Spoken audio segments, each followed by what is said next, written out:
ఇది తెలంగాణ పేపర్, ఇది Telangana machine parliament, Congress గెలిపే లక్ష్యం, ప్రధాన మీడియా డిజిటల్ మీడియా, ఓడిన కేసీఆర్ ను వదలని వైనం, కాంగ్రెస్ హామీలపై గప్చుప్, కొత్త ప్రభుత్వాన్ని జోక్యం, పిఆర్ వార్తలు, గత ప్రభుత్వాన్ని కార్నర్ చేస్తూ రేవంత్ కు జాకీలు పెట్టి లేపుతున్న మీడియా, రైతు బంధుపై కనీసం సింగిల్ కాలం వార్త కూడా రాయని ప్రధాన పత్రికలు, ఛానళ్లు, మూగబోయిన యూట్యూబ్ ప్రశ్నించే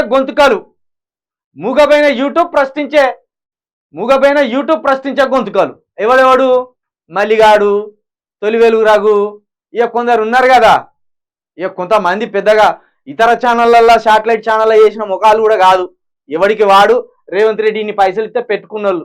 కేసీఆర్ ఎక్కడ బదనామైందంటే, కేసీఆర్ ఎక్కడ దెబ్బతిన్నాడంటే కేవలం యూట్యూబ్ ఛానల్లో ముందు తీన్మార్ మల్లిగాడు మొదలు పెట్టిండు. వాని రాజకీయ స్వార్థం కోసం తీన్మార్ మల్లిగాడు అబద్ధాలు అనే ఒక ఛానల్ని పెట్టుకొని మొదలు పెట్టిండు. వీడికి తొలి వెలుగు రఘు అటాచ్ అయ్యిండు. ఇక వీళ్ళిద్దరు చూసుకొని ఒక్కొక్కడు వీళ్ళకు దగ్గర ఒక 200 మంది 200 యూట్యూబ్ ఛానళ్ళని మొదట బీజేపీ వాడుకున్నది. బీజేపీ ఎప్పుడైతే డల్ అయిందో ఈ యూట్యూబ్ ఛానళ్ళన్నీ రేవంత్ రెడ్డికి అటాచ్ అయినాయి. 200 యూట్యూబ్ ఛానళ్ళు ఇవి పార్టీకి సంబంధం లేనట్టు మొన్న పేపర్లో పడ్డాయి కదా, ప్రశ్నించే గొంతుకలే గెలిపించిందని. దాంట్లో ఒక్కడు కూడా జర్నలిస్ట్ కాదు. ఒక తొలి వెలుగు రఘును తీన్మార్ మల్లిగాడు 100% శాటిలైట్ ఛానల్లో చేసిన వాళ్ళే.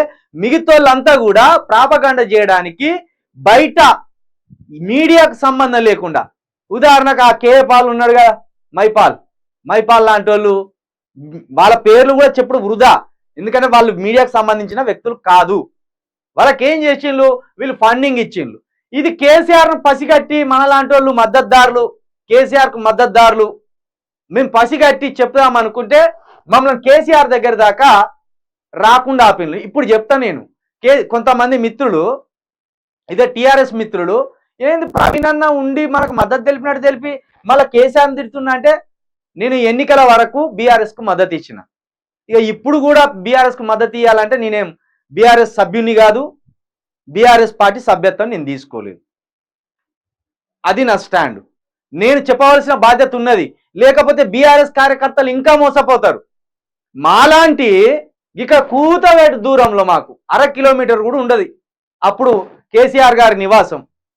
చాలా విషయాలు ఉండే, వీళ్ళు చేసిన దుర్మార్గాలు, వీళ్ళు అల్లిన కుట్రలు చాలా చెప్పేది ఉండే. ఓకే, కేసీఆర్ గారి దగ్గరికి రూట్ క్లియర్ లేదంటే కేటీఆర్ గారి దగ్గరికి రూట్ క్లియర్ లేదు, కేటీఆర్ గారి దగ్గరికి రూట్ క్లియర్ లేదంటే సంతోష్ రావు దగ్గరికి రూట్ క్లియర్ లేదు, సంతోష్ రావు దగ్గరికి రూట్ క్లియర్ లేదంటే హరీష్ రావు దగ్గరికి రూట్ క్లియర్ లేదు. మరి వీళ్ళే అన్ని దారులు మూసుకుంటే ఎట్లా గెలుస్తారా? ఇప్పుడు బీఆర్ఎస్ వాళ్ళు ఆలోచన చేయరు. తొందరగా బాధపడి బీఆర్ఎస్ వాళ్ళు, అరే ప్రవీణ్ అన్న కేసీఆర్కు మద్దతే కదా, కేసీఆర్కు మద్దతే, 100% నేను కేసీఆర్కు మద్దతే, దాంట్లో ఎలాంటి శశబిషాలు లేవు, దాని ఎలాంటి అనుమానాలు లేవు. కానీ మాకంటూ స్టాండ్ ఉన్నది. సిపిఐ కాంగ్రెస్ కు మద్దతు ఇచ్చినంత మాత్రాన సిపిఐ కాంగ్రెస్ లో విలీనం అయినట్టు కాదు. వాళ్ళ స్టాండ్ వాళ్ళకే ఉంటుంది, వీళ్ళ స్టాండ్ వీళ్ళకే ఉంటుంది. కానీ ఎన్నికలప్పుడు రేవంత్ రెడ్డికి సిపిఐ మద్దతు ఇచ్చింది. సేమ్ మేము కూడా మాకంటూ ఆలోచనలు ఉన్నాయి. యువత కోసం ఎట్లా పోరాడాలో మా ఆలోచనలు మాకున్నాయి, యువత కోసం ఎట్లా నిలబడాలో మా ఆలోచనలు మాకున్నాయి. అంత మాత్రం మేము పోయి కేసీఆర్ కు సరెండర్ అయ్యా నువ్వే మాకు దిక్కు, రేపటి పూట కూడా గడవదంటే ఇక మమ్మలను ఎట్లా వాడుకొని ఇడిచిపెట్టాలో అట్లా వాడుకొని ఇడిచిపెడతారు. మాకు తెలియదా? ఆల్రెడీ మోసపోయి ఉన్నాం మేము కేసీఆర్ దగ్గర. కాకపోతే కేసీఆర్ మీద సానుభూతి ఏమున్నది? తెలంగాణ ఉద్యమంలో కొట్లాడినోడు, తెలంగాణ రాష్ట్రం రావడానికి ప్రధాన కారణం.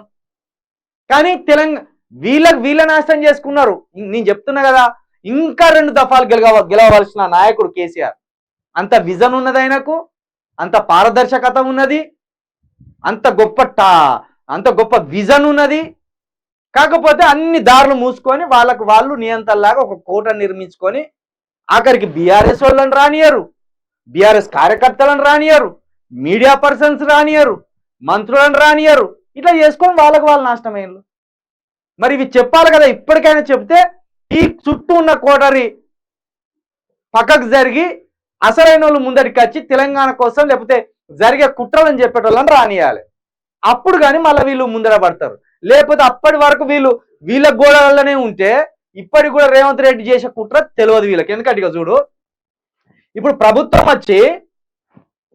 వచ్చి 15 రోజులు కాలేదు, వీళ్ళకంటూ ఇంకా 500 ఛానల్ నెలకొల్పిండు ఇదే రేవంత్ రెడ్డి. అందరూ అనుకున్నారు కదా కేసీఆర్ యూట్యూబ్ ఛానల్ విపరీతంగా పెట్టి అన్నవాళ్ళు. కేసీఆర్ కోసం ఏ యూట్యూబ్ ఛానల్ పనిచేయలేదురా నాయన.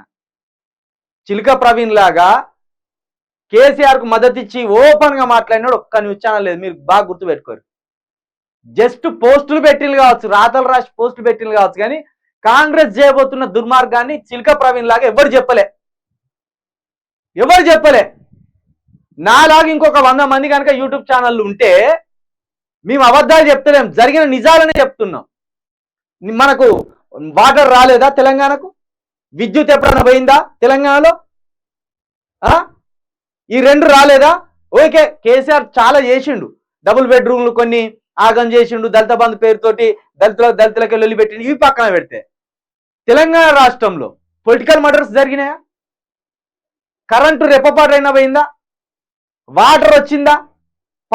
పొలాలు పచ్చబడ్డాయా? ఇవన్నీ కూడా ఉన్నాయి కదా. కొన్ని లోపాలు జరిగినాయి, కొన్ని మంచి జరిగినాయి. వీటిని చెప్పుకోవడంలో కేసీఆర్ ప్రభుత్వం అప్పుడు విఫలమైంది. ఇప్పుడు కూడా అసెంబ్లీలో కూడా ఇంకా విఫలమవుతున్నారు వీళ్ళు. ఎన్ని జాబ్లు వేసిండ్రు అంటే కనీసం చెప్తలేరు, వేసిండ్రు జాబ్లు. కాబట్టి ఈ రేవంత్ రెడ్డికి జాకీలు పెట్టి లేపుతా అంటే ఇప్పటికి కూడా మీరు కౌంటర్ చేయకపోతే మళ్ళా మీరు రానున్న 5 సంవత్సరాలు కూడా మీరు రారు. అది నేను చెప్పదలుచుకున్నా. దీనికి బీఆర్ఎస్ కార్యకర్తలు నొచ్చుకోవద్దు, మీరు నిజాలు ఆలోచించాలి. మీ అభ్యర్థి ఎవడైతే ఎమ్మెల్యే అభ్యర్థి ఉన్నాడో వాడిని వాయగొట్టుర్రి. అరే మనం గట్టిగా పని చేయాలరా బాబు, నువ్వు మమ్మల్ని రానియకపోవు, కేసీఆర్ వాళ్ళని అక్కడ రానియకపోవు, ఇవన్నీ పెట్టుకుంటే ముందర పడతారు. మీరు ముందర పడరు. అందుకే మీడియాగా మేము తప్పులని చెప్పాలి, ఒప్పులని చెప్పాలి. రేవంత్ రెడ్డి ఒప్పు చేస్తే ఒప్పు అని చెప్పాలి, రేవంత్ రెడ్డి తప్పు చేస్తే తప్పు అని చెప్పాలి. కేసీఆర్ తప్పు అని చెప్తే తప్పు అని చెప్పాలి, ఒప్పు అని చెప్తే ఒప్పు అని చెప్పాలి. మద్దతుదారుడు అంటే ఒప్పులు చెప్పాలి, తప్పులు చెప్పాలి. ఊరికే భజన కొడితే భజన పౌరుడు అవుతాడు వాడు, మద్దతుదారుడు కాదు. అది కాబట్టి ఇగో రేవంత్ రెడ్డికి జాకీలు పెట్టి లేపుతాన్నాయి. మీరు ఒకసారి TV9 ఛానల్ ఓపెన్ చేసి చూడండి. వరుసగా అసెంబ్లీ నాట అసలు ఆట మొదలైందని పెడతాడు ఎవడన్నా satellite channel. Cinema super hit అని పెట్టిన, అంటే ఇద్దరు కొట్టుకొని సత్తాన్లు అని సినిమా సూపర్ హిట్ అని పెట్టిన వాడు. గది జర్నలిజమా? ఇప్పుడు మాలాంటి యూట్యూబ్ ఛానల్ వల్ల అంటే నేనేం చెప్తున్నా, నేను ఒక స్పోక్స్ పర్సన్ మాత్రమే, ఇక్కడ స్పోక్స్ పర్సన్గా మాత్రమే చెప్తున్నా. ఏది ఏ పార్టీ స్పోక్స్ పర్సన్ కాదు, ప్రజల స్పోక్స్ పర్సన్గా చెప్తున్నా. నేను ప్రజల తరపున, ప్రజల గొంతుగా ప్రతిపక్షం చేస్తున్న నిర్లక్ష్యాన్ని అధికారం పక్షం చేయబోతున్న దుర్మార్గాన్ని ఒక స్పోక్స్ పర్సన్గా చెప్తున్నా. మరి TV9 ఏమన్నా ఒక పార్టీకి సంబంధించిన ఛానలా? అవి అట్లనే వ్యవహరిస్తున్న వాళ్ళు. కాబట్టి ఇప్పటికైనా కేటీఆర్ అన్న కావచ్చు, సంతోష్ అన్న కావచ్చు, హరీష్ అన్న కావచ్చు, మీరు ఇప్పటికైనా అందరిని దగ్గర తీసుకొని పోరాడితేనే మళ్ళీ 5 సంవత్సరాలు మీకు అధికారం వస్తుంది.